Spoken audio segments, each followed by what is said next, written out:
La Première Guerre mondiale devait être la der des der.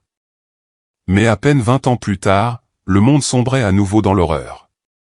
En Europe comme en Asie, les tensions s'accumulaient, les dictatures se multipliaient, les rancœurs se ravivaient. Un homme à la moustache autoritaire prenait le pouvoir en Allemagne, rêvant d'un empire sans limite. L'Italie fasciste et le Japon impérial, eux aussi, préparaient leur expansion. Pendant que les démocraties fermaient les yeux, l'histoire avançait à pas de géant vers un gouffre. La Seconde Guerre mondiale ne fut pas qu'un conflit entre nations, ce fut une guerre idéologique, une guerre totale, une guerre mondiale au sens le plus absolu. Elle allait bouleverser la planète, redessiner les frontières, et redéfinir les droits fondamentaux. Plus de 60 millions de morts, des génocides, des bombardements atomiques, mais aussi des actes de bravoure, de résistance, de solidarité. Dans cette vidéo, nous allons retracer les grandes étapes de ce cataclysme. Un récit intense, nécessaire, pour que jamais l'humanité n'oublie jusqu'où peuvent mener la haine, la peur, et l'ambition démesurée. Au lendemain de la Première Guerre mondiale, le monde croyait avoir payé le prix ultime pour la paix. Pourtant, les cendres à peine refroidies servaient déjà de terreau fertile à de nouvelles tensions. L'Europe, exsangue, se reconstruit sur un équilibre précaire. En Allemagne, le traité de Versailles est vécu comme une humiliation. Les réparations financières écrasent la République de Weimar, provoquant faillite, hyperinflation et ressentiment populaire. Une colère sourde gronde, prête à s'embraser. Dans ce climat de désespoir, un ancien caporal allemand nommé Adolf Hitler émerge. Il capte les frustrations de son peuple et les transforme en un programme politique fondé sur l'ultranationalisme, le racisme et le culte du chef.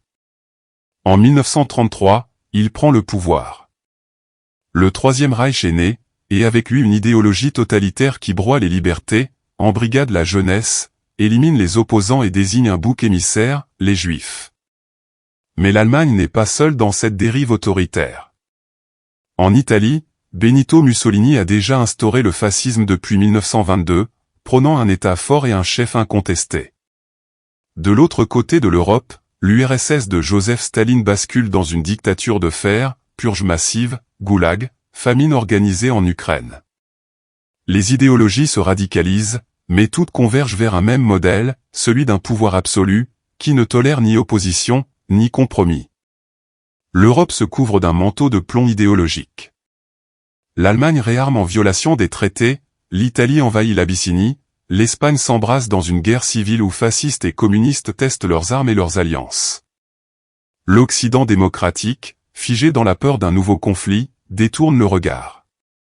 La société des nations est impuissante. Le monde s'enfonce lentement dans une nuit totalitaire, qui annonce l'orage. Le 1er septembre 1939, l'Europe bascule à nouveau dans le chaos.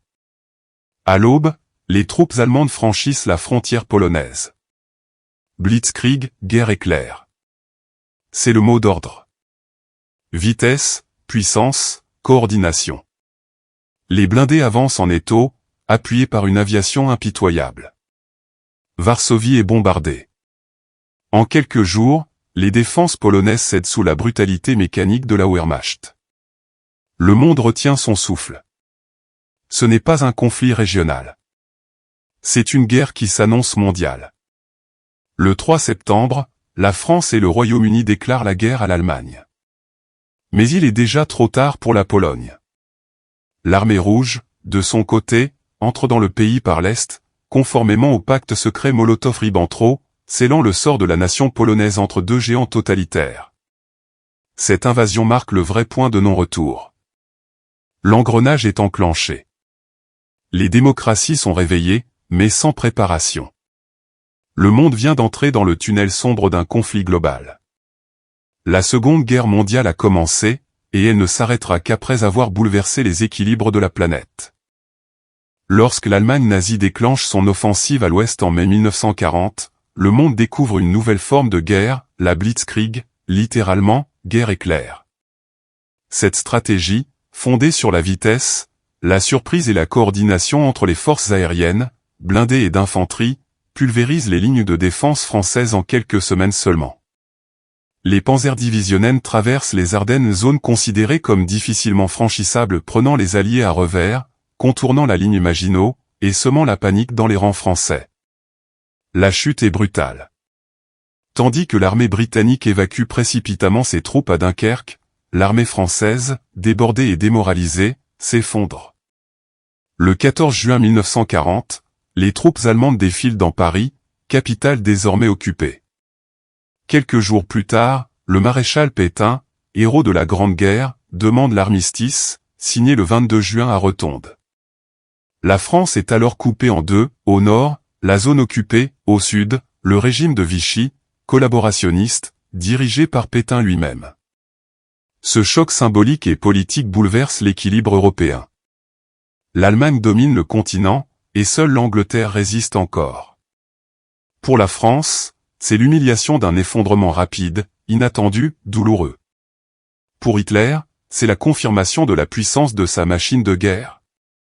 Mais la résistance française commence déjà à germer, dans l'ombre, portée par des voix qui refusent de se taire. À l'été 1940, alors que l'Europe est à genoux, une île résiste encore. Le Royaume-Uni, dirigé par le déterminé Winston Churchill, devient la dernière digue face à l'expansion du Troisième Reich. Hitler, frustré par l'armistice signé par la France, projette l'opération Othello, le plan d'invasion de la Grande-Bretagne. Mais avant de poser un pied sur le sol britannique, l'Allemagne doit d'abord anéantir la Royal Air Force. S'engage alors la première grande bataille aérienne de l'histoire, entre juillet et octobre 1940. Des milliers d'avions sillonnent le ciel britannique. Les redoutables Messerschmitt et Heinkel allemands affrontent les Spitfire et Hurricane anglais dans des duels spectaculaires à haute altitude. Le ciel devient un théâtre de flammes, de vrilles, de cris de moteurs et d'explosions.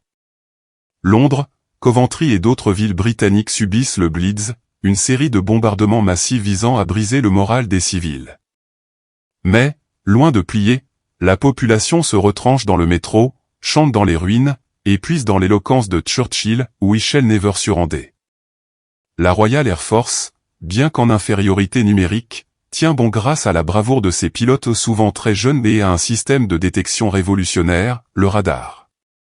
L'Allemagne abandonne finalement son projet d'invasion. Ce tournant stratégique marque la première défaite de Hitler et prouve que l'Axe n'est pas invincible. La guerre s'étend alors dans les airs, bombardements stratégiques, destruction d'usines, attaques de convois, rien n'échappe à la guerre aérienne. Désormais, nul n'est à l'abri, la guerre est totale.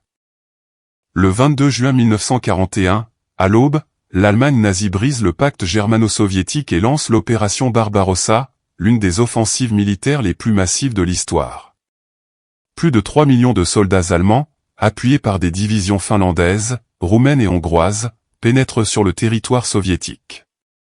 Leur objectif, conquérir rapidement Moscou, Leningrad et Kiev, abattre le régime soviétique et mettre la main sur les ressources du pays.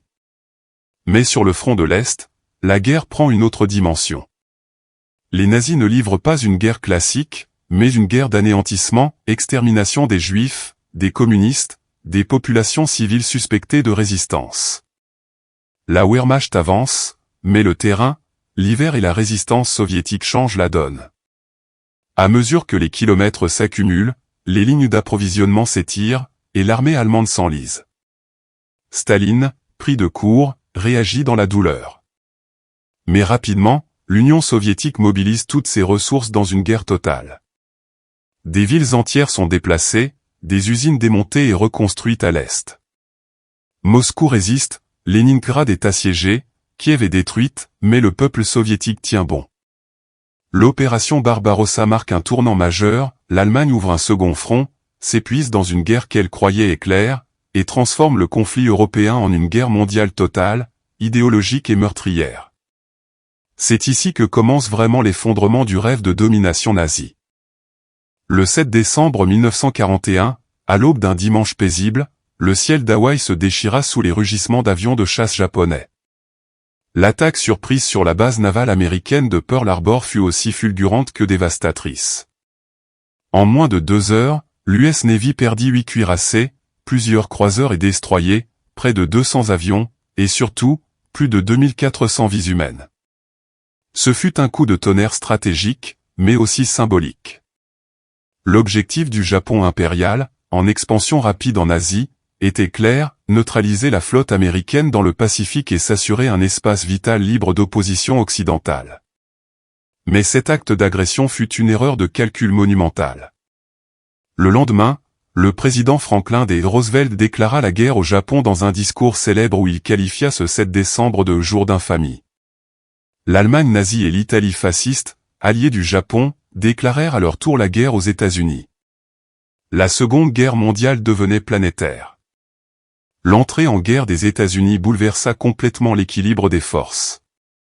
D'une puissance économique encore peu mobilisée, l'Amérique allait rapidement devenir l'arsenal des démocraties, produisant en masse armes, avions, navires et munitions. Son entrée allait aussi renforcer le front diplomatique et marquer le début d'une contre-offensive mondiale contre les régimes totalitaires. À Pearl Harbor, les flammes avaient réveillé un géant. Et ce géant allait changer le cours de l'histoire. Alors que l'Europe s'embrase, une guerre tout aussi féroce fait rage de l'autre côté du globe. Le Pacifique devient un immense champ de bataille entre le Japon impérial et les alliés, notamment les États-Unis, la Grande-Bretagne, l'Australie et la Chine. De 1942 à 1945, les combats sont d'une intensité inédite, marqués par des affrontements d'île en île, dans une violence brutale où chaque mètre gagné se paie au prix fort. Batailles emblématiques comme celle de Midway, Guadalcanal, Iwo Jima ou Okinawa révèlent le sacrifice, la stratégie et l'horreur d'une guerre sans merci, où la propagande militariste japonaise pousse souvent les soldats à se battre jusqu'à la mort plutôt que se rendre. Mais pendant que les bombes explosent dans le Pacifique, une autre guerre, plus sourde, plus insidieuse et infiniment plus tragique, se déroule en Europe, la Shoah. Le régime nazi, dans une logique d'extermination systématique, organise la déportation et l'assassinat de 6 millions de Juifs, ainsi que de Roms, de personnes handicapées, de résistants et de minorités. Les camps d'Auschwitz, Treblinka, Sobibor deviennent des symboles de cette mécanique de la mort, où la barbarie est codifiée, rationalisée, planifiée. 2 continents, 2 fronts, une seule guerre, celle de la survie de l'humanité face aux idéologies les plus sombres du XXe siècle. Ce chapitre est un rappel glaçant que la Seconde Guerre mondiale n'a pas été qu'un affrontement de nations, mais aussi une lutte entre la civilisation et la barbarie absolue. Le 6 juin 1944, sous une pluie d'obus et dans un vacarme assourdissant, les plages normandes deviennent le théâtre de l'une des opérations militaires les plus audacieuses de l'histoire, le débarquement allié. Plus de 150 000 soldats venus des États-Unis, du Royaume-Uni, du Canada et d'autres nations libres foulent le sable d'Omaha, Utah, Gold, Juneau et Swart, au prix d'un sacrifice immense. C'est le début de l'opération Overlord, point de bascule d'une guerre mondiale à l'issue encore incertaine. Le débarquement n'est pas qu'un assaut frontal, c'est une véritable chorégraphie militaire, appuyée par une désinformation savamment orchestrée, des parachutages en profondeur, et une résistance française en éveil. Les troupes alliées, malgré des pertes colossales, percent les défenses allemandes du mur de l'Atlantique, préparées depuis des années par Hitler.